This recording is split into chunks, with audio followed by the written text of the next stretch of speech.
शारदा माई का। ढेर न कहे के समय बहुत कम हो, हम लोग आप लोगन के एक चौकड़ी बिरहा सुनावे जाते हैं। हम चारों दूध को कहानी में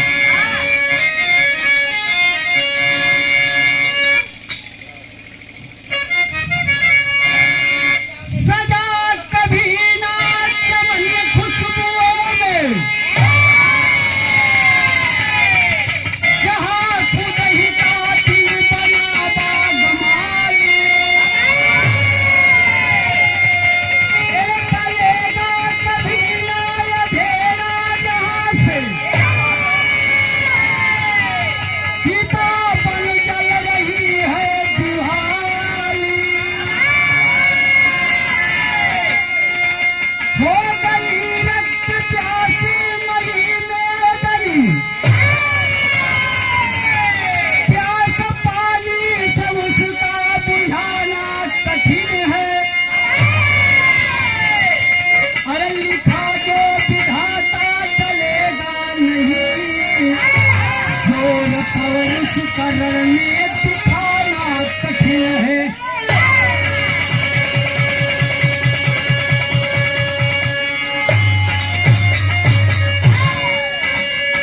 गजल का लाइन है मास्टर, सजकर मेरा जहां।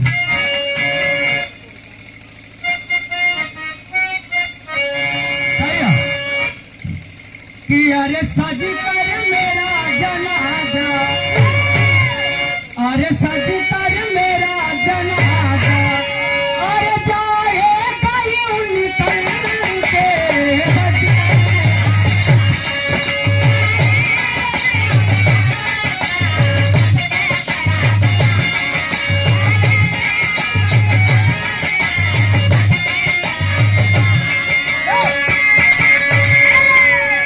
भाव कभी बढ़िया लिखलन का।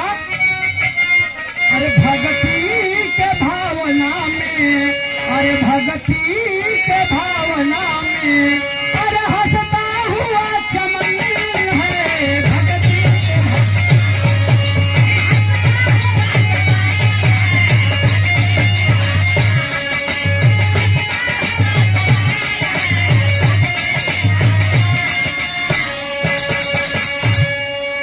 अरे भगती के भावना में हंसता हुआ चमन है।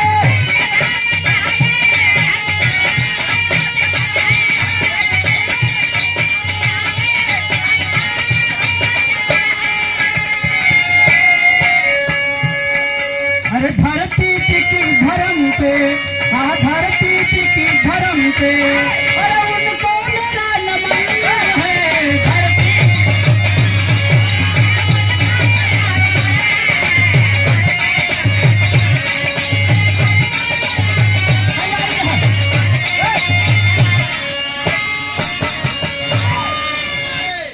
भगत चमन है, धरती टिकी धर्म पे उनको मेरा नमन है। ए बाबू आगे की शुरुआत हो गई मास्टर।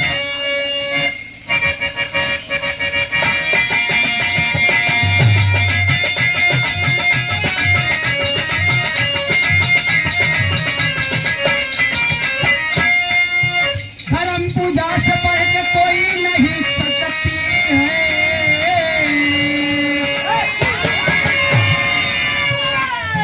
धर्म पूजा से बढ़ के कोई नहीं सकती है। माता पिता से सेवा सबसे बड़ी भक्ति है।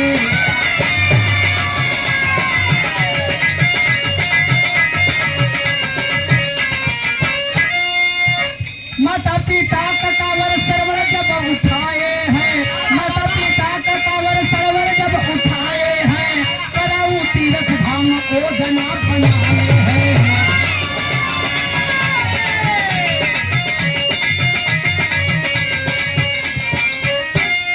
बद्री के दारनाथ पैद धाम पहुँचवले, बद्री के दारनाथ पैद धाम पहुँचवले, द्वारिका घूमते हस्तिनापुर नगरिया।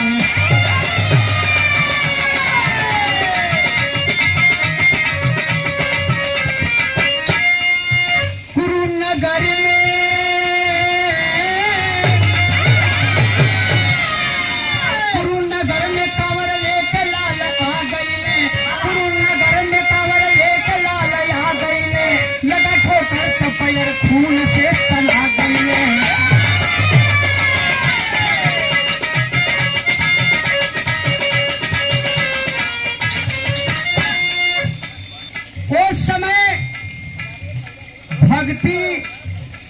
माता पिता का सबसे बड़ी भक्ति है। जैसन कि बाबा साहब अपने देश के लिए, अपने नाम के लिए, अपने माता पिता का नाम रोशन किए बाबू, वैसे ही माई बाबू का पैर पकड़ के पूजा कैले, चर संध्या सवेरे समझ ले तीर्थ कुल धाम पूरा हो गए। गीत लगल मास्टर कैसे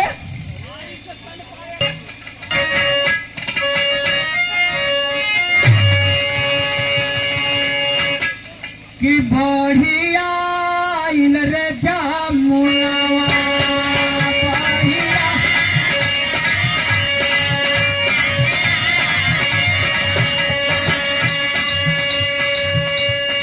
गड़िया के टूटल रोवेले गड़ुआ नवा, पशुला के टूटल लोहार। हाय हाय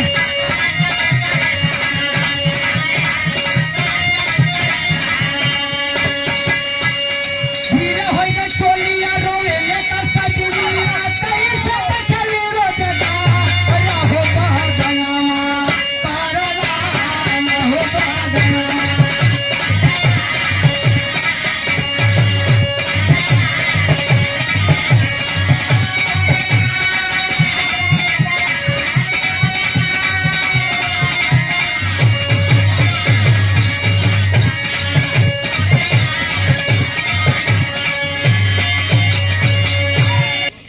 भाव में कभी गाई रे बादलिया,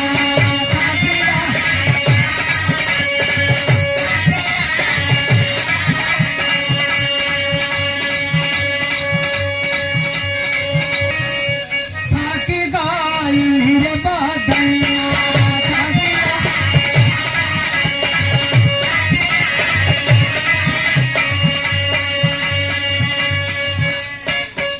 अरे बेदावा पढ़े से केहू बनी ना गियनिया, पत्थर में मिली है न भगवान।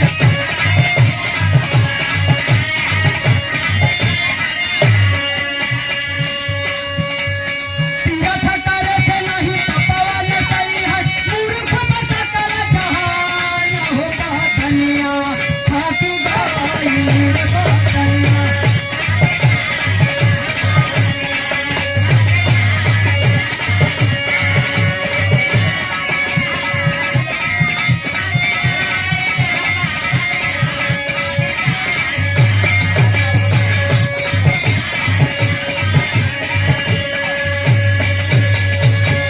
बेदावा पढ़े से केहू बनी ना गियनिया, पत्थरा में मिली है न भगवान। और तीरथ करे से नहीं पपवा न सही है, मूर्ख बसकल जहां। जवन पाप करे रहबा, हर जगह जाबा नहाबा, तीरथ करबा तो शरीर से हट जाई, कभो ना हटी। पत्थरा में कभो न भगवान मिली है। पत्थरा के तो मनुष्य न मूर्त बनावत हो हथौड़ी काटी से, तो ओमन भगवान कहाँ से मिल जाई है।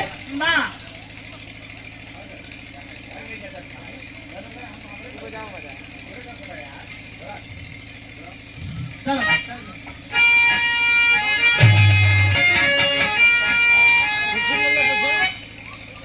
बोलो कराई प्रिय घर बैठावले,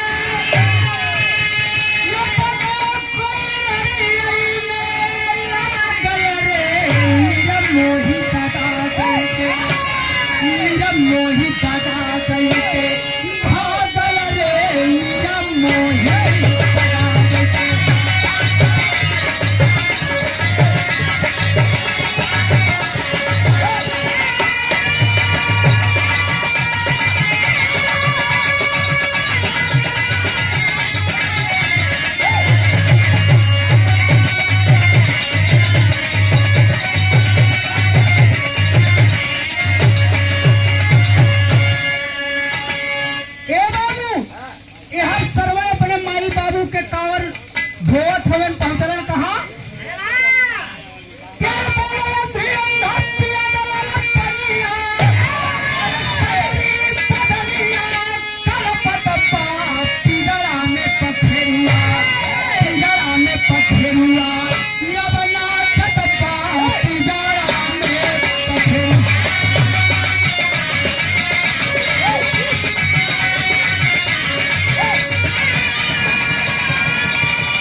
पानी जब लेवे गईलन है ए बाबू अहेर खेले राजा दशरथ आए रहलन पेड़े के आठी से शब्द वेदी बाण पढ़ के जब मरलन है जाके दशरथ या सरवण के सीने में जब लगल बा बाबू हाय बाबू का आवाज जब कैलन है गिर गईलन धरती पर छटपटाए लगलन तब राजा दशरथ पहुंचलन है ए बाबू वो अंधी अंधा का लड़का सरवण का कैले रहलन कि जब राजा दशरथ बाण चला दिए बाबू ए भैया तब जब वो छटपटाए लगलन बाबू का नाम लेहलन है तब जब राजा दशरथ वो सागर पर पहुंचलन है तब विदेशिया लिखे पड़ल मास्टर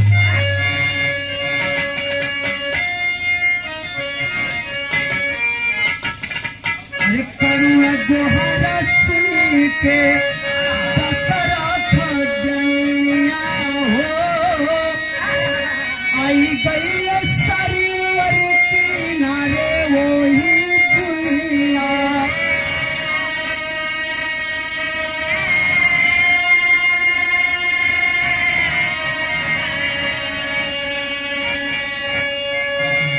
का नतीजा भारी शोक में समाये भूपा और कहे सर्वपति है ना हमारी जीवनिया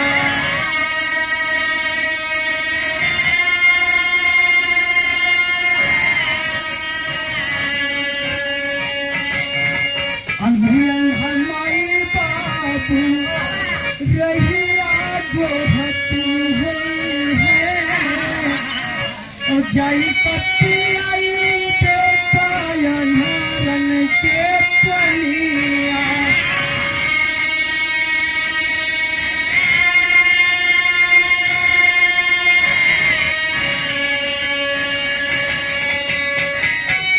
हलिया बतैहा जानी लाली के मरलावा से और मरी गई है माई बाबू सुन के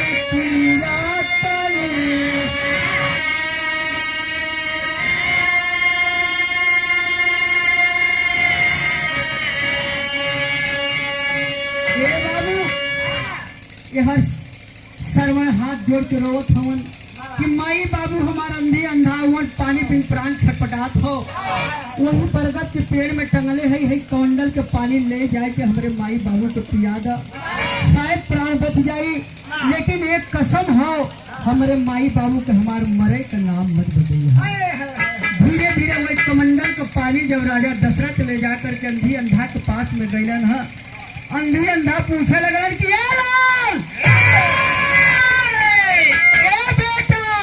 कहाँ रहला लाल इतना देरी हो गया राजा दशरथ बोलत ना हुआ डर के मारे ए बाबू लेकिन अंधी अंधा समझ गए बाबू तब शराब दे दहलन तेरी लगल मास्टर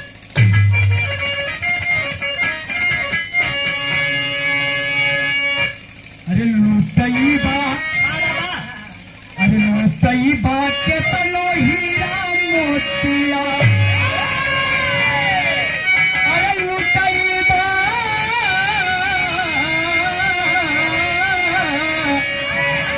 वो लुटाई बात के तनो हीरा मोतिया तब दिल फट सूत वियोग में अपन प्राण गवई बायर गवई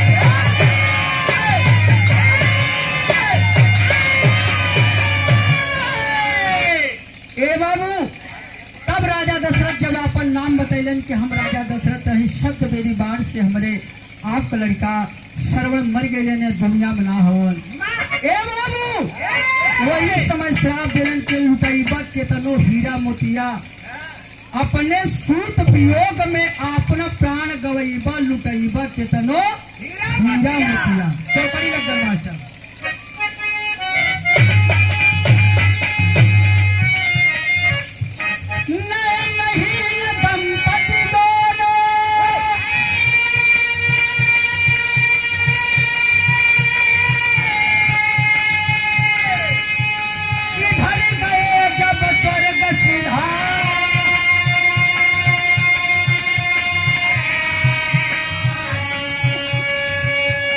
लगे गिराने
गई, तब तक धरती क्रोध में अंगार हो गई कि राजा दशरथ, हमारे जल गिराने के लिए जगह खाली नहीं है, ये जल लेकर तुम कहीं और जाओ। तीनों लोग 14 भुवन में राजा दशरथ घूमत हवन, वो जल खून बनते ना हो।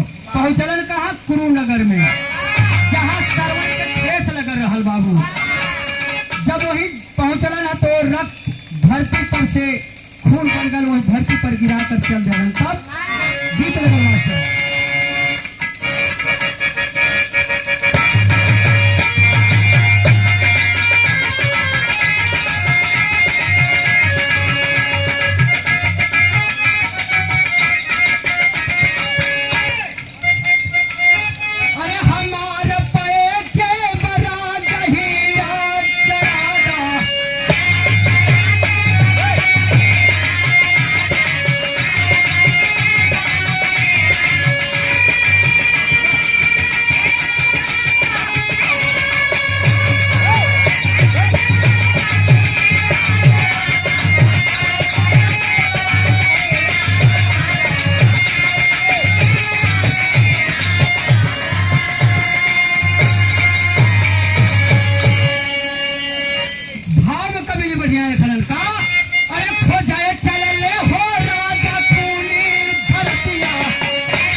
तो वो कमंडल का पानी खून बन गया, वो धरती पर गिरा के राजा दशरथ अपने नगर चल गए। तो वहां का बात वही छोड़ा है, बिहार छोड़ा आजा द्वापर में।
महाभारत द्वापर में जब महाभारत पांडव दल और कौरव दल का जब लड़ाई छिड़े वाली बा, एक दिन कन्हैया वही जो मुरलीधर बतावल बार कन्हैया धरती पे आई कर सबसे लड़ा, सबके लड़ाई गई जाके। हाँ हाँ वो है जब हर दुशासन से कन्हैया कहलन के दुशासन पांडवन के जमीन दे दा। कहलन कि ना अगर बाहुबल में अगर ताकत हो तो लड़ाई करके ले ले।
कन्हैया लेकर चलता हूँ गिदड़।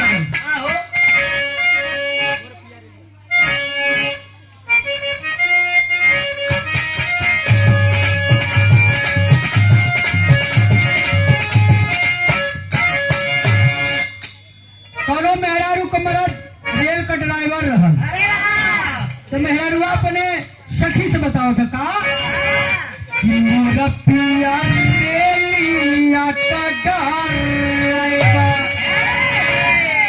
कि मोरा पिया रेलिया का ड्राइवर हम नहीं रेलिया पे बैठेला।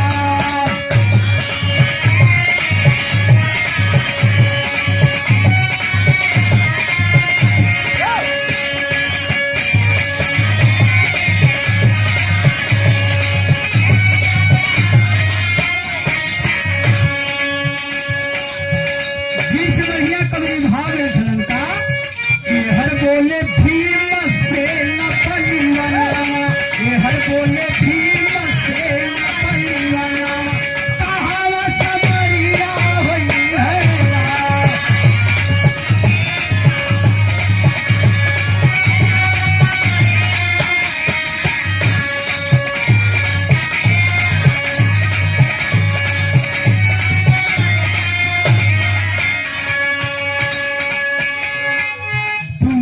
दल समेत गिरधारी खोज 14 चिंताधारी हो।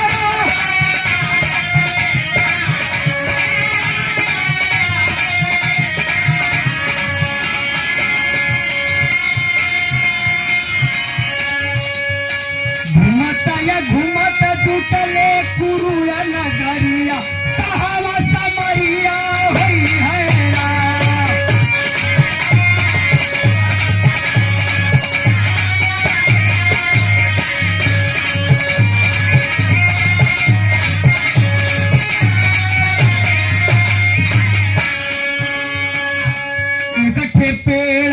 इकट्ठे बरगद पेड़ बिछाइए, समझ मिली डेरा वही गिराइए।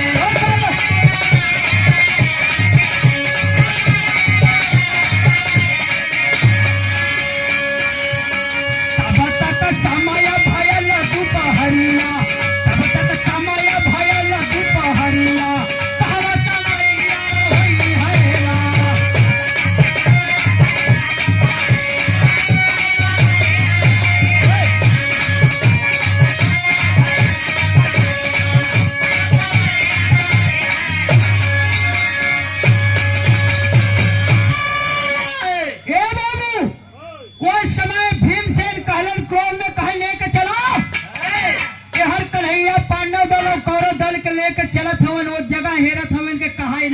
माई वो जमीन देखत हवन, वो देखत देखत कहाँ पहुंचलन, वही जहाँ श्रवण के ठेस लगल रहल सतयुग में बाबू।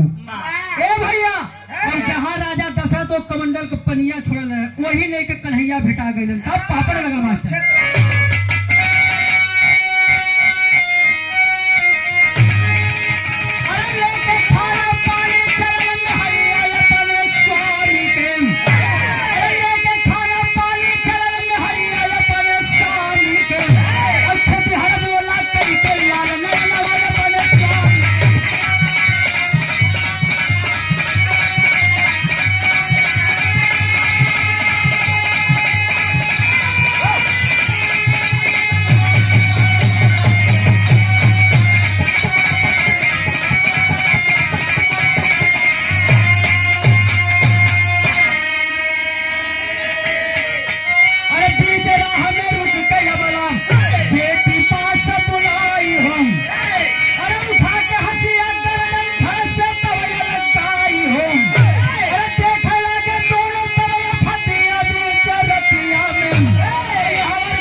ए बाबू, ओ एक किसान का औरत अपने घर से खाना पानी घास मुड़वा पर धई के जब चलल बा, एक 5 साल के बिटिया है, वो रोते पहुंच माई के पछिया ललस।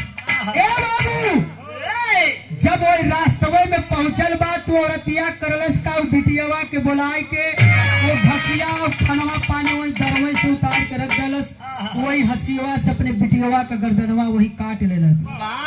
काट दले, कन्हैया देखा था, पांडव दल देखा था, कौरव दल देखा था, कन्हैया कलन अब इससे बढ़िया जगह ना मिली। हर जब किसान के लगल पहुंचे बा तो किसान कहलस क्या करे, ये खाना पानी का समय हो, नाश्ता का समय हो, तब बतावे लगल के स्वामी लई के खाना पानी आवत रहली, आप बिटिया रोए लगल, देरी हो गल, तो कहे बिटिया कहाँ बा, तो कहे बिटिया के काट दिहली।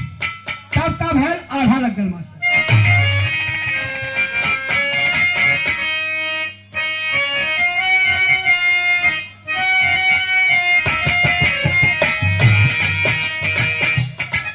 चलना ही जोर केहू के यही लेखनी पर बाबू,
के काट दलिस किसान, और वही लाश परल बा, हाथ धोई के वही भोजन करत हो।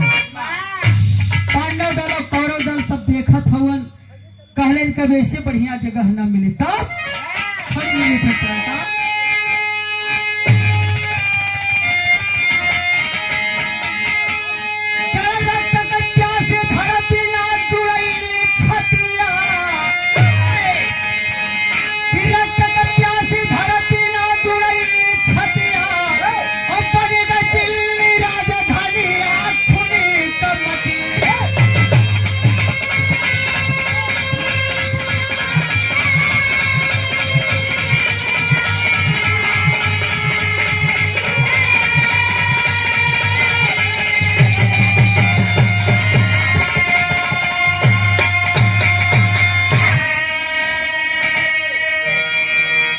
ए बाबू 11 रुपए का आशीर्वाद।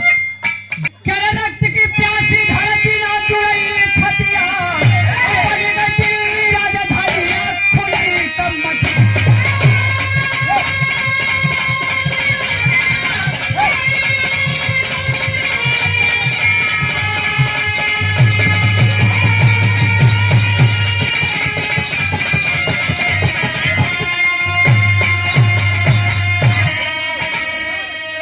ए बाबू युग में यह दिल्ली खुली धरती बनल बा। अरे मुगल मराठा मुसलमान गोरा भी शासन कैलन। राष्ट्रपति कब नेक कब कुर्सी दिल्ली में धरइले, बाकी रह गई कहानियां खुली कमटी।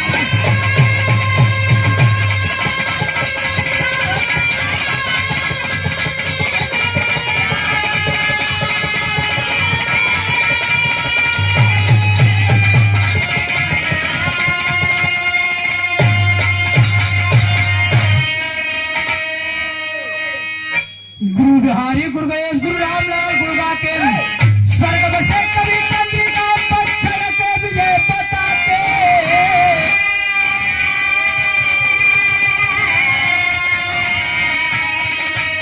करे लुटई बाके तनो हीरा मोतियाम, अरे लुटई बाके तनो